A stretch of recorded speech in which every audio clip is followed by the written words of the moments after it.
Good morning to all of you. I'm Strobe Talbot. It's my pleasure to welcome you to a particularly promising and, for many of us, a particularly meaningful event.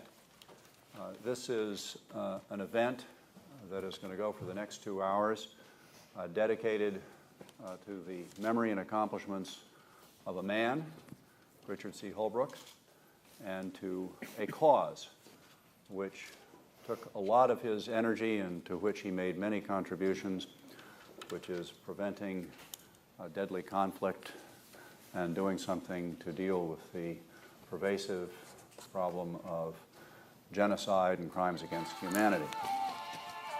Well, that's, thank you very much, Vali, for reminding me. That was by the way, I've been all at this is not the first event that has been organized to commemorate the life and achievements of Richard Holbrooke, and at a couple of them, the person opening the event would say, usually I ask everybody in the room to turn off their cell phones, but given the man that we're celebrating, I'd ask all of you to turn your cell phones on in case we get a call from him, which I'm still expecting, and I suspect others are as well. In any event, this next couple of hours also represents a budding partnership between the Brookings Institution and Central European University. Its president and rector, John Shattuck, is here with us today, and it's great to have you with us as well, Ellen, and other colleagues from this extraordinary institution that goes back, I guess, 21 years. It was the vision of a number of proponents and champions of civil society, open society, and the democratization of that part of the world that used to be part of the Soviet Empire, but it has extended its mandate and its reach to become truly a global institution. And we're very, very pleased that we can begin the relationship, the formal relationship between the Brookings Institution and CEU with an event of this kind, and particularly because of the role that Richard played in Central Europe. Now, he had many activities in other parts of the world that the panelists are going to touch on here today. As I think all of you who are familiar with his biography know, that he began his career in Southeast Asia. He made major contributions in Africa during the 1990s. He, of course, is probably best known for his work in the Balkans, and he quite literally gave his life to the cause of trying to end the horrible instability and violence in South Asia. And he was working on that task right up to his final day at the State Department when he was fatally stricken, and he was then in the position of Special Representative for Afghanistan and Pakistan, working very closely with Secretary Clinton and, of course, with President Obama. And it's particularly appropriate that his wife, Cathy Martin, should be with us this morning and participating in this panel, and I'll come back to her own standing as an expert in this field in just a moment. By the way, before leaving the topic of Central European University, you'll be hearing when John participates in the second panel, an hour from now, a little bit about the creation of the Richard C. Holbrooke Center for Conflict Resolution and Prevention of Genocide. I also want to acknowledge my friend and colleague, Bruce Jones, who's down here in the front row. Bruce is a senior fellow at Brookings and the director of our Managing Global Order initiative, and he and his team have done a great deal to put together today's program.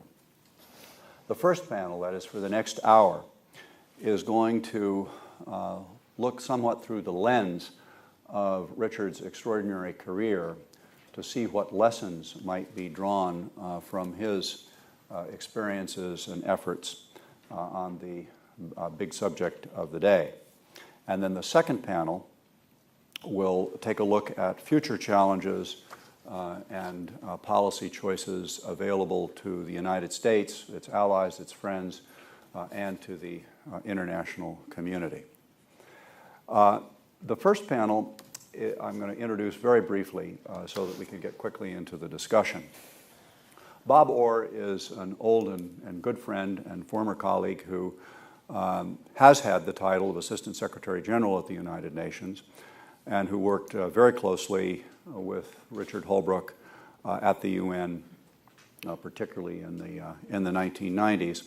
The Secretary General, Ban Ki-moon, issued a public statement this morning announcing the promotion of Bob to a newly created position of Undersecretary for Public and Private Partnerships, or Policy and Partnerships.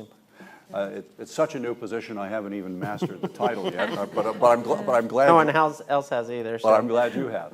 Among other things, it means that Bob is going to maintain a kind of policy planning function for the Secretary General, but also deal very operationally with major global threats, including climate change and threats to global public health. So congratulations to you, Bob, on that. As for Vali Nasser, he has a distinguished career that has brought him into very close colleagueship with Richard Holbrooke, and he has just recently been appointed the new dean of our neighbor here on Massachusetts Avenue, Johns Hopkins School of Advanced International Studies as dean, and he is going to retain, I'm happy to say, the title of non-resident senior fellow at the Brookings Institution, but not all that non-resident, by the way, since he'll be just a couple of doors down the street. And as for Kati, she is an author and a journalist, and in that capacity has a new book coming out in August. It's called Paris, a love story, and she might even find a way of weaving that into her remarks in just a minute. She's also been an extraordinarily accomplished and dedicated activist in the fields that we're talking about, part of the leadership of the Committee to Protect Journalists, the International Rescue Committee, and also a member of the board of Central European University. So with that, I would ask Bob to get us started, and we're going to try to keep these opening comments fairly short so we can get a little bit of interaction among ourselves, but then very quickly bring this very expert audience into the discussion. Thank you very much, Strobe. It's a great honor to be here and to share the stage with Kati and you, Strobe, and Vali. Richard Holbrooke was not a rules man. He was a break-the-rules man. So I'm going to do something very un-Holbrookian as I cast my brain back to spending time with him addressing issues around this topic of preventing mass atrocities. Try to extract a few rules from not what he said, but what he did. And I think the first rule that I learned from him was make the whole world your own. He was very much identified, I think, as Strobe said, with certain parts of the world and certain accomplishments in certain parts of the world. But he had a hunger to know and to address the problems of the whole world. And that's where I really got to know him best, was in one of the parts of the world he knew least, which he admitted, finally, after some time, that when I first was briefing him as a incoming ambassador to the UN, and I said, "You'll spend about 70% of your time on Africa." He looked at me quizzically and he said, "Have you even read my resume?" But the fact was his strategic mind was perfectly adapted to the needs of Africa, and his heart was perfectly adapted to the needs of Africa. So I think Kati joined us on the first big trip of his tenure as ambassador to the United Nations. And being very strategic, he set out 3 goals for the trip to Africa. We traveled to, I think, 11 or 12 countries. First would be to bring peace to the Congo. If you think back to that time, no one thought the Congo could be touched or even helped. Let the war go was the basic rule of the day. Secondly, he sought to put HIV/AIDS front and center on the agenda, and this was a time when heads of state in Africa wouldn't even talk about it. And third, he would highlight the issue of refugees, or even more importantly, what he called internal refugees, internally displaced people. I watched a man figure out a continent as fast as a human being can, but it wasn't just intellectually, and it wasn't just the strategic Holbrooke that approached the problem.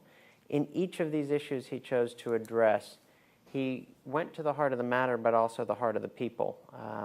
What would it take to move people? How would you get Washington to care about the Congo? How would you get the UN to acknowledge HIV/AIDS as a major security challenge? How would you get bureaucracies to redefine internally displaced people?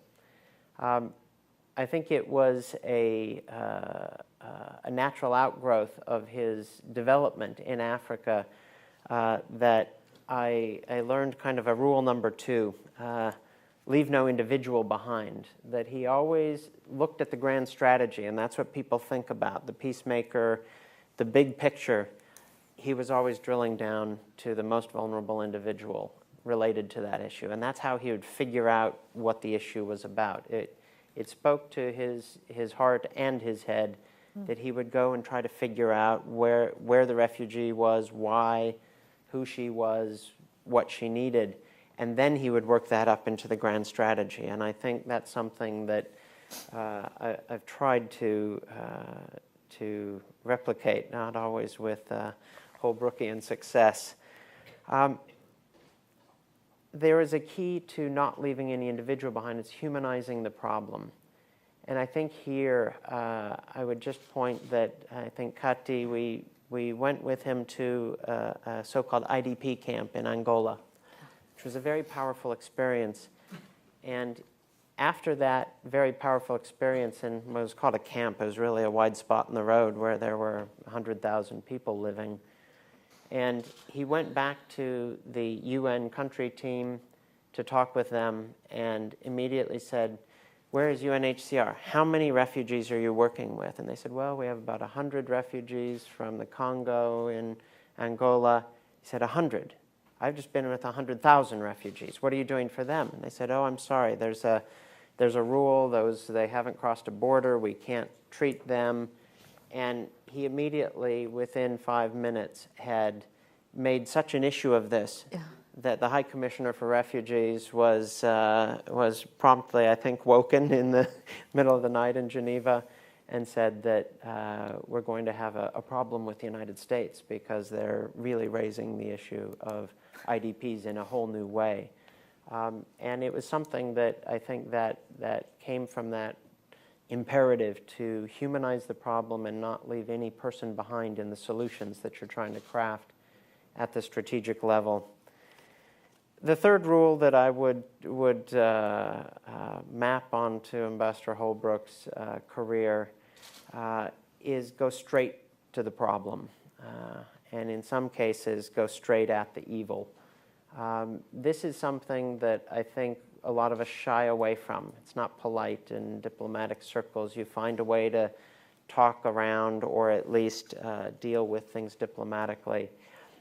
Ambassador Holbrooke had a knack for figuring out what the problem was and what the evil was that had to be addressed and going straight at it. And I just saw in a news clip this morning out of The Hague that there's a development in the defense case of Jean-Pierre Bemba, indicted on war crimes in the Congo. And I recall working with Ambassador Holbrooke, we had collected all of the rebel leaders in the Congo, and as trying to figure out how we could negotiate an end to the war, we came out of a meeting with the different rebel leaders, and Ambassador Holbrooke whispered to me, pointing to Bemba, he said, "Work on him, stay after him. He's power hungry, he'll do anything, he's ruthless, he's the guy we need."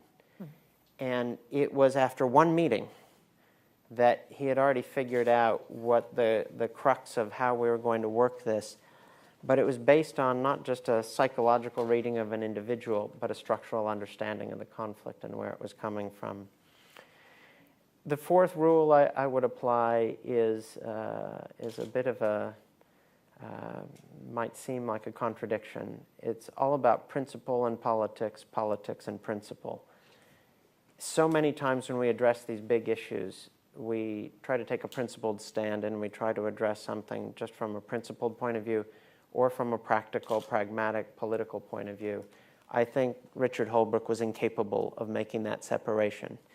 He knew principle and he knew politics, and they became so interwoven in his worldview and in his operational use of diplomacy that it was how he solved problems. And I think that's something that we could all do a little bit better at as we try to understand the challenge you'll be addressing in the next panel on preventing mass atrocities. Finally, I would say a fifth lesson is it's all about the team. Richard Holbrooke was a virtuoso performer who never wanted to perform alone. That doesn't fit the public image of the man. Everyone thinks of him trying to grab the headlines.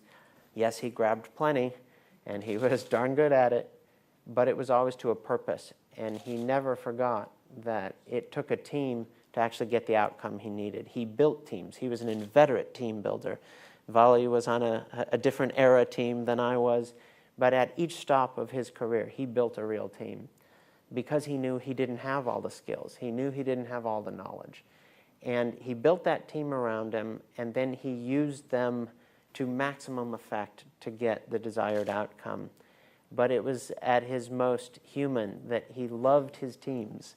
It was a role he relished, and I think it is one of his greatest legacies that at each of these stops along his career that he left a great substantive success behind. Most importantly, he left a lot of people that are trying to do what he did so well. Terrific, Bob. Thank you. Ollie? Well, thank you also for inviting me here. It's always a pleasure to be in an event that not pays tribute to Richard, not only because I think he deserves it, but also it's always rewarding for me to reminisce about my time working with him.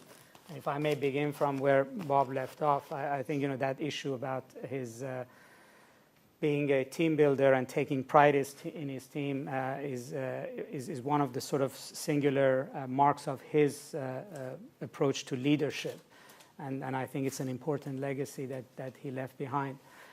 These days, as we read in the newspaper continuous comparisons of what is happening in Libya or Syria to Srebrenica, it's very difficult not to think of the Richard and what he might have thought and how he might have contributed to this administration's handling of these issues. Is also a reminder that these key issues are not going to go away. This issue of human security, refugees, mass atrocities is in some ways a bane that's part of international relations. So I'm very happy to see that there will be an institution that would address these in the context of higher education and policy making. In the Afghanistan-Pakistan context, I think just off the bat, the most important issue was Richard's legacy in Bosnia. He was engaged in a very difficult issue off the bat in the Muslim world. Right after the problems that the Bush administration had with the Muslim world, many saw Afghanistan as a test case in the region of the new president's commitment to shift American attitude towards the Muslim world. And Richard had a very difficult position of having to deal with justifying an escalated war in Afghanistan and yet being able to address that issue. And I think that there was a huge degree of trust that came off the bat, political capital, with his legacy in Bosnia. I mean, I saw repeatedly doors that opened, ears that opened, and people would say, heads of state will tell him in their first meeting, thank them for Bosnia, and that was a conversation starter. But also, more importantly, was a way for Richard to get them to talk about refugees, atrocities, rule of law, the most vulnerable people in society, because they couldn't argue with him on that. And he had done it, and he had done it for Muslims, and it was important way of addressing the issue. I mean, in Afghanistan, we dealt with a very different problem, largely because most atrocities were involved with the way Taliban were dealing with in localities, in trying to bully the citizenry into particular modes of behavior and support for their cause. But I think the issues that he had dealt with in Africa or in Europe were most applicable to Pakistan.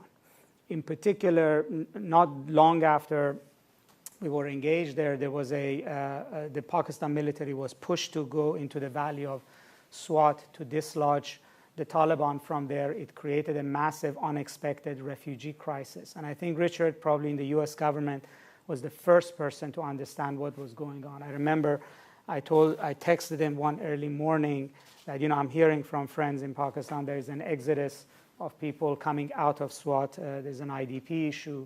And by noontime, Richard had galvanized the entire US government to at least offer initial aid, got the embassy organized, got Washington organized. He understood exactly what would be coming next. I remember times he would tell Pakistani leaders that, this is what's going to happen next. This is what you need to do to avoid cholera. This is what you need to do in order to avoid, chaos in the camps. He was virtually on the first possible plane he would go to Pakistan to go to the camps. Not a single Pakistani leader had been to a refugee camp before Richard went. And again, from past experience, he took his own translator there. And the government translator kept telling Richard, the refugees are saying everything is okay, they're being taken care of. And then he would say to his own translator, what is the guy saying? And he would say, we haven't got food, we haven't got water, we have too many people per tent. And so, then Richard would go bang the government or, push US government to do a lot more. I think he understood very well the implications of a humanitarian crisis for America's national security interests. In other words, you can't expect stability in Pakistan or Afghanistan. You can't expect to push your policy forward if the society is going to collapse from underneath you. And he understood that these things have to be integrated together. In the team that he put together, I think in a maverick position, he actually created a slot, which was, Maureen White, who's here, led this effort as a senior advisor to deal specifically with refugee issues and with human security issues, and to find a way to tie that in with US aid, with US security, et cetera. I think one of the issues that happened after Richard passed from the scene was that some of this sort of holistic view at the problem is gone away. But I look at, there are many things wrong with US policy and relations with Pakistan today, but the work on refugees is probably one of the things that is moving forward. It's a bright spot, if you would, on our policy there. The lesson that he brought to this is that it's important to act quickly and to take a leadership position. It's very important, particularly in his view, for the U.S. government to have a clarity of position and principle when it comes to defending the most vulnerable people. And it has to do this not just out of the kindness of its heart, but understand that it's a national security imperative. And he was very effective in arguing that in Pakistan, for instance. And he argued it very effectively to the military, particularly when there was a massive flood that swept over 30% of Pakistani territory, that this is not charity. You need to get your helicopters to repurpose and provide aid to the IDPs, largely because this is really about your mission in Afghanistan. He was extremely effective in getting the media involved early on, to explain to them what is happening, to leverage them in a way to make what might be a local issue into an international issue. And then, I think he understood that it's very important to get the international agencies engaged, and the early intervention is a way to create an umbrella for dealing with these issues. And every security issue ultimately involves a rule of law problem. And he understood that when a military goes into SWAT in large footprint, there is always an opportunity, or an opportunity is the wrong word, there's always a danger that there might be violation of human rights, there may be excessive behavior, there's the civilians caught between the guerrillas and the government pay the price. And the US government ought to, early on, before these things happen, use every opportunity to make sure that this doesn't become an added crisis that you have to deal with. During the time we dealt with Pakistan, it went through two huge, massive refugee problems. Part of the reason why these things didn't become a greater impediment to U.S. policy or a larger international issue is because of that early intervention. And to this day, I think this singular positive thing in the minds of the Pakistanis is the American assistance with first IDPs in Swat and then with the refugee crisis that was the consequence of the floods. And I think the larger lesson is that diplomacy, engagement, relationships, both personal and government to government, are key in providing avenues for being able to get involved quickly and being able to stem a tide of crisis from becoming much more. And that lessons do apply from case to case. Interventions are not isolated cases. That Bosnia mattered or Africa matters to Afghanistan, Pakistan. And partly what he tried to do in SRAP with having Maureen deal with refugee crisis is to create mechanisms within the State Department that would carry these lessons forward, that these don't get lost because Richard Holbrooke is no longer there, that as an institution, the State Department and the Pentagon would be able to integrate the concern and policy over human security, over prevention of atrocity against civilians into the broader issues that they deal with. And I think, even building a curriculum over in an institution that's named after him, I think is imperative to focus on this critical aspect, that the persona, the personality, the career of Richard Holbrooke has to be sort of externalized into our policy approach to crisis areas. Thank you, Vali. Kati, over to you. And I think in order to get all of you into it, when Kati finishes her remarks, we'll open it up. So have your comments and questions ready. Thank you, Strobe.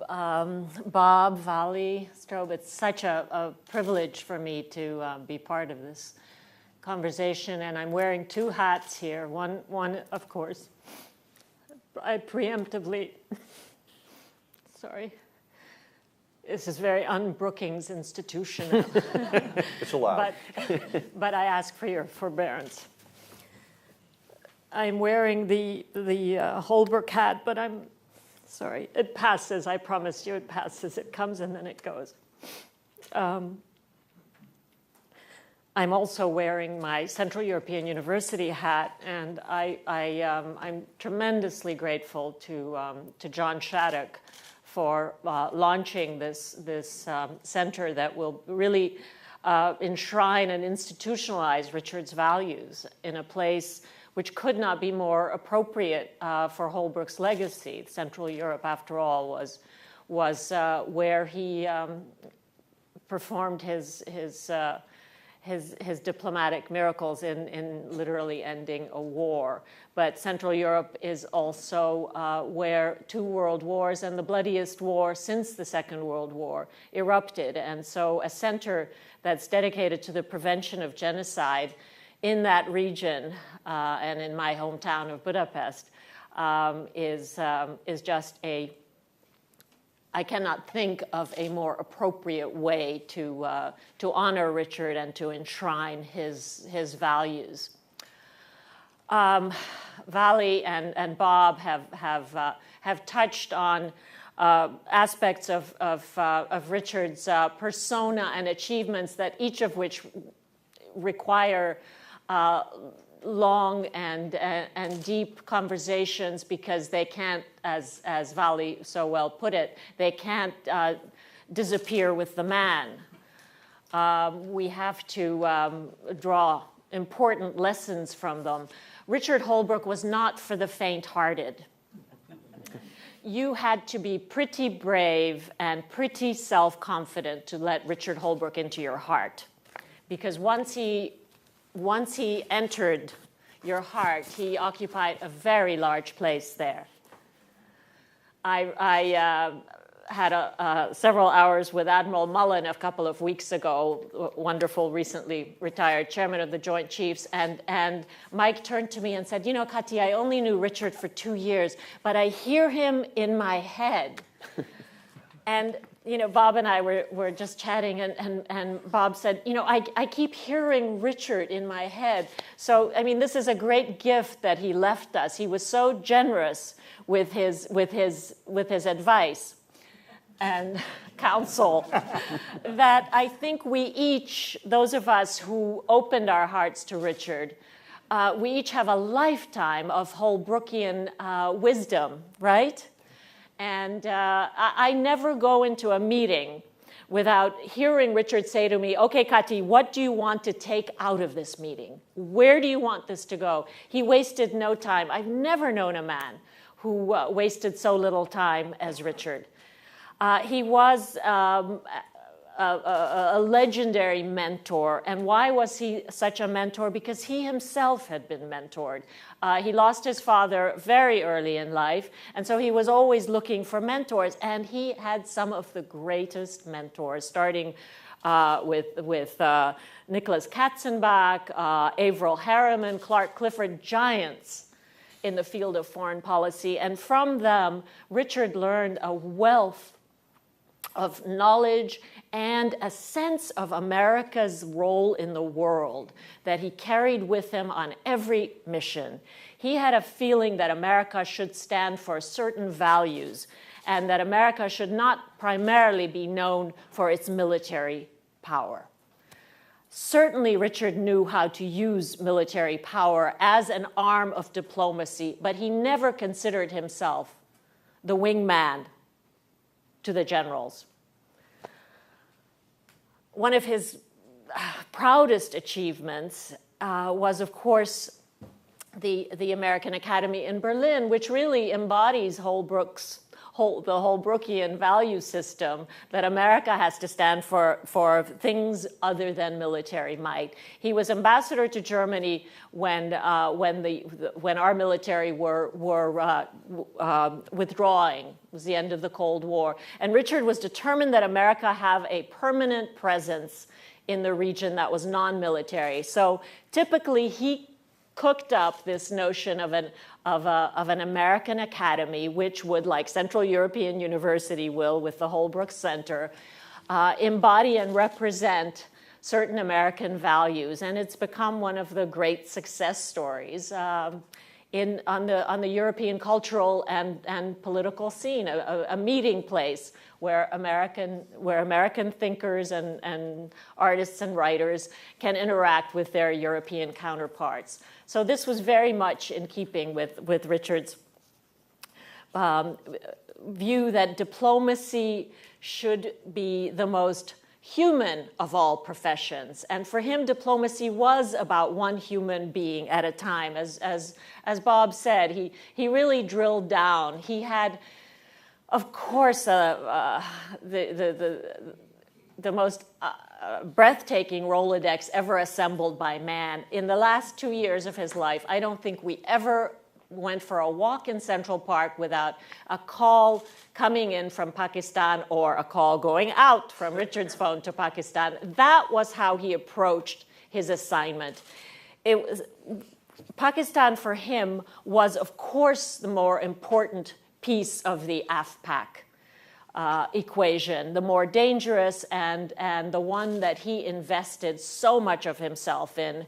One of his final trips was after the floods in Pakistan, where Richard, no longer young, crawled into tents and heard the stories of the people displaced by those floods, and then he was able then to represent those people. Richard was about empowering those that others had written off, not only people but problems. Bob cited Congo as a quote, insoluble problem. Richard was drawn like poo to honey to insoluble problems.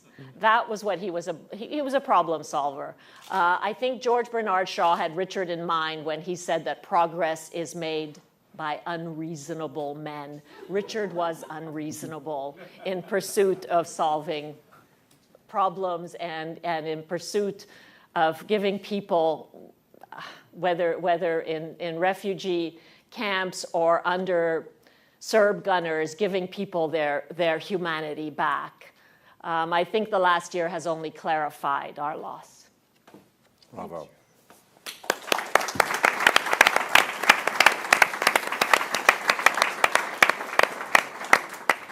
Over to you. Diana. It's wonderful. Sorry. Wait for a mic.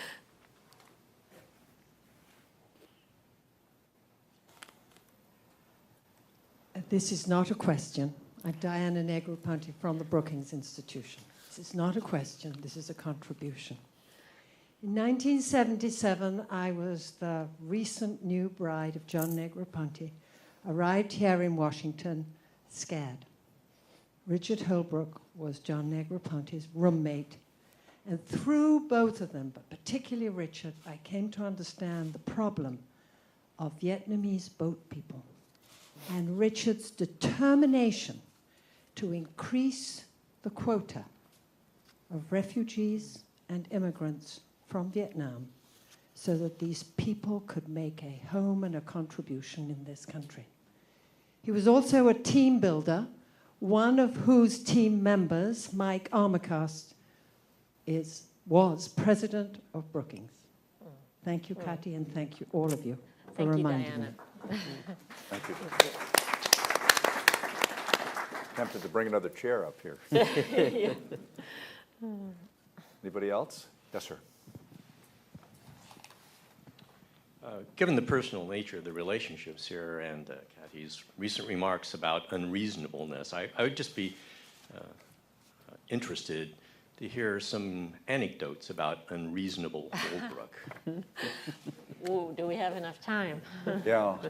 Strobe, why don't you start with one? You've got a wealth of those unreasonable Holbrooke anecdotes.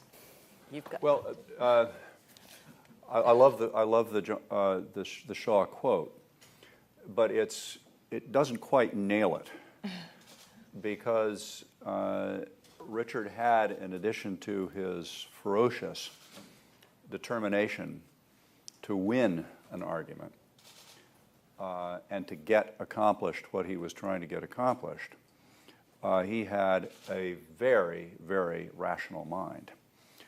And he was not just in an unorthodox way diplomatically brilliant, but he was forensically brilliant as well, including his ability to adjust his argument when the person with whom he was arguing, and there are several of us in the room, actually knew a little bit more about the subject at hand than he did. Unacceptable. And he would not simply try to bulldoze over an inconvenient discrepancy between some assertion he was making and what the destination he was trying to get to.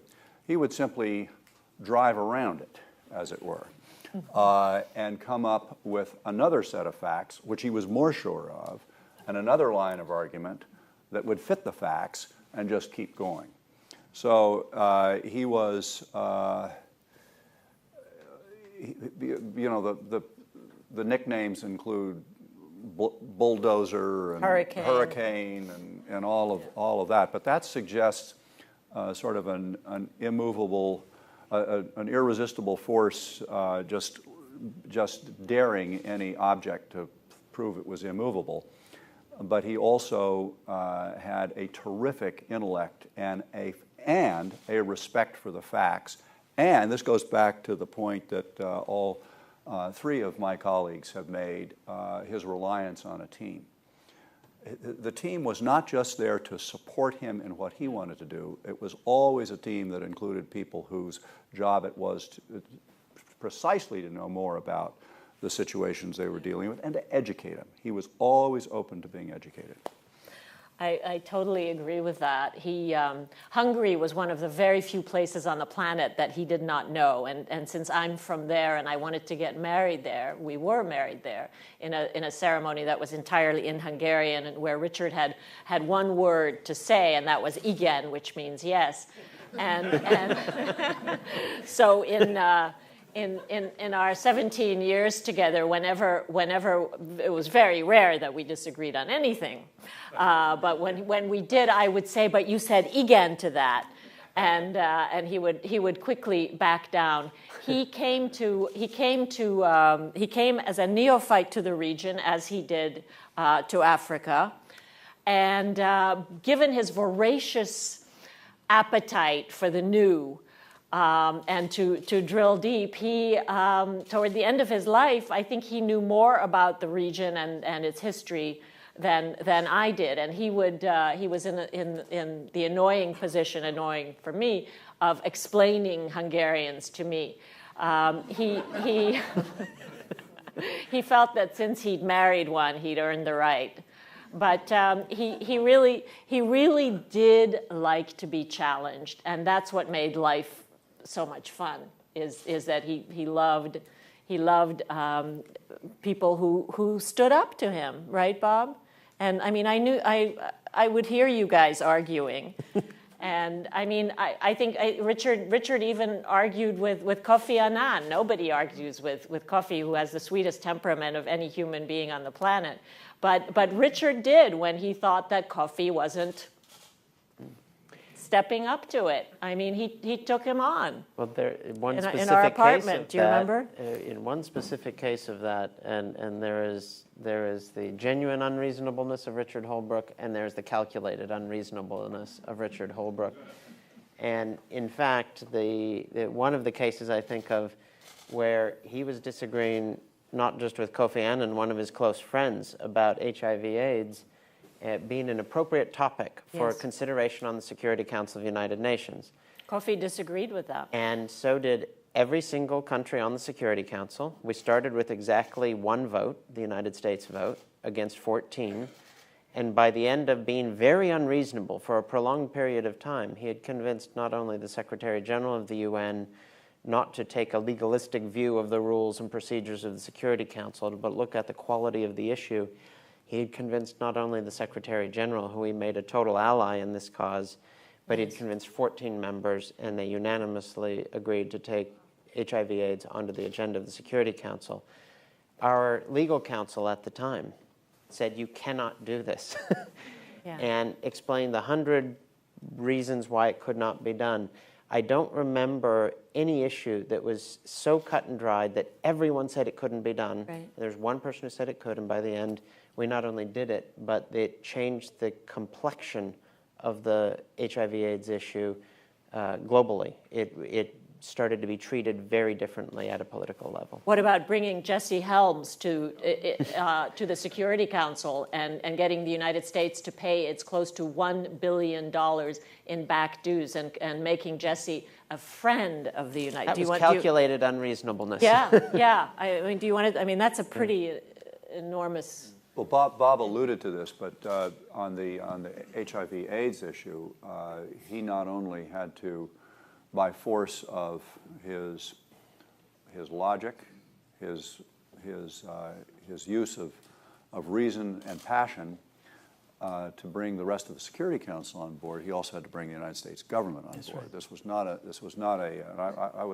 I was part of the Home Office in Foggy Bottom at the time, and I can tell you, he had a lot of tough work to be done back here as well. Actually, if I may just quickly add, if you look, since we're just this week, there's the NATO summit and a sort of a denouement, at least to an important phase of the Afghan war. You could say that everything about Richard's approach to Afghanistan, Pakistan was unreasonable. And he was marching to a different drummer. Early on, he believed the war cannot be won on the battlefield.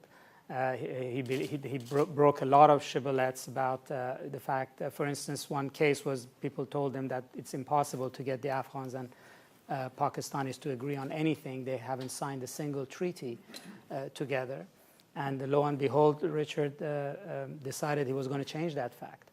And 2 years of hard work, they finally signed a transit trade agreement that they had first started negotiating in 1965. And it's the first treaty signed between the two countries since Pakistan became independent. And then he began toying with the idea of actually making maybe the Durand Line a permanent border between the two countries, although time didn't permit him that. But a lot of things that now have become established facts on the ground, like we talked to the Taliban. When Richard started this issue that you need to talk to your enemy in Afghanistan, it was completely unreasonable at that point in time. And now it is heart and center of policy. The idea that you could bring India somehow into the conversation was seen as completely unreasonable. And now India and Pakistan have a conversation over Afghanistan. So in many ways, this whole AFPAC policy was the way Richard approached it was it would have been much easier to basically go with the flow of opinion in this city. But he was a contrarian right at the outset. Mike, over here, please.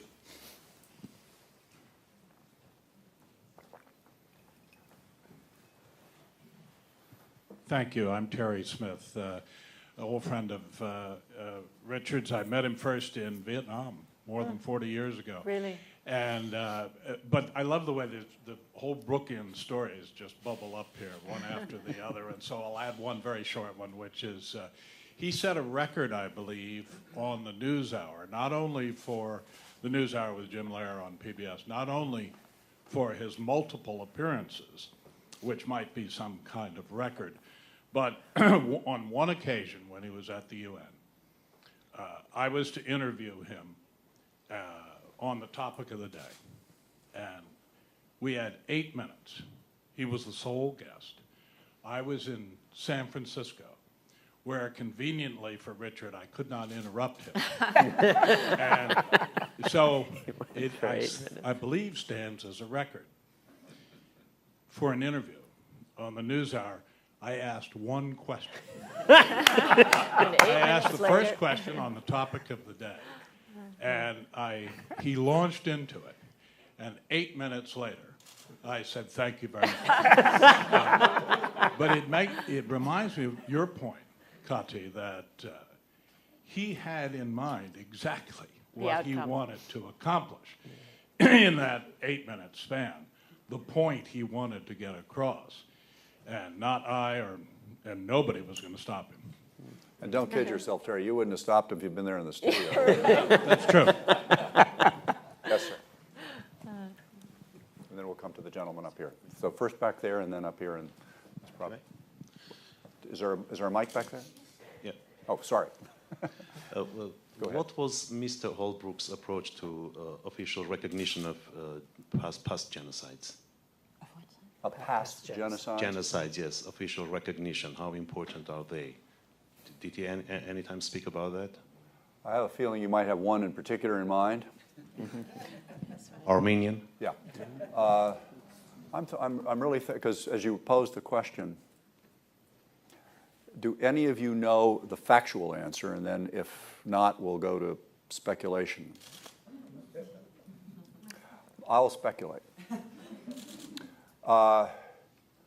My guess, and this is checkable, and I may well be wrong, is that he would have been loath to use the G word in an official way, in the sense that it has come up on an annual basis and on a perennial basis in this town and elsewhere, for the simple reason that he felt it would complicate an already very complicated and challenging situation in trying to move forward in relations between Turkey and Armenia, most of all, but also dealing with some of the associated issues that he was very conscious of, the frozen conflicts in the Caucasus, Nagorno-Karabakh, and all of that, which is to emphatically not say that he would have argued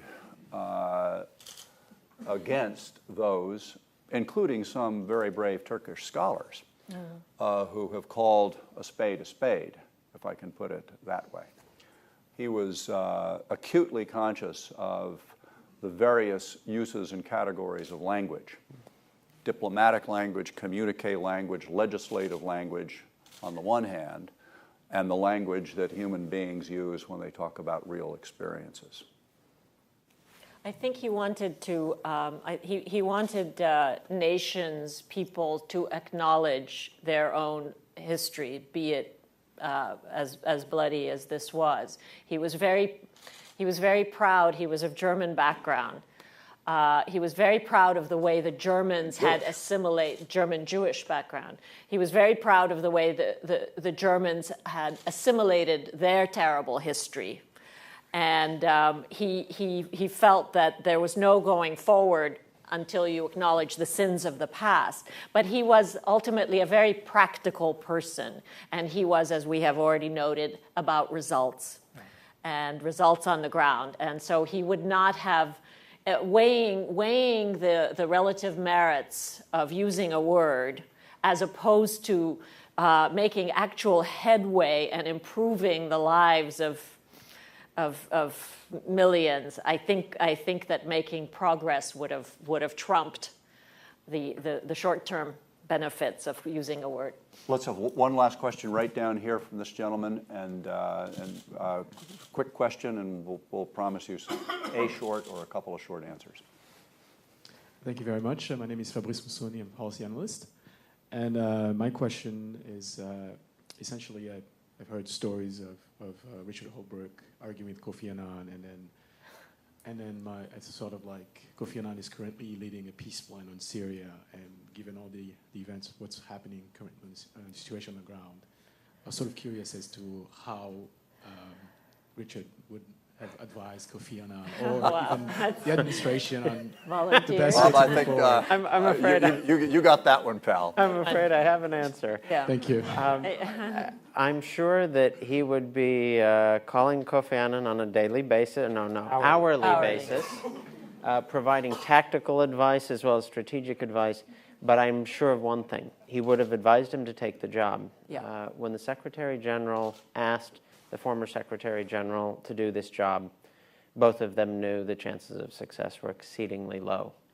But they both thought this was an enterprise worth trying because there were no other good options, and that this was the best of options. It takes, I think, a big man, a big person to take on a challenge that you're almost certain to fail. And I think Richard Holbrooke would have not only advised Kofi Annan to take the job, he would have then done everything humanly possible, not only to help him solve it, but to help his friend solve it. Yeah. Quick. Although I have a feeling that Richard would have preferred for an American diplomat to do this rather than the United Nations. And, Anyone particular?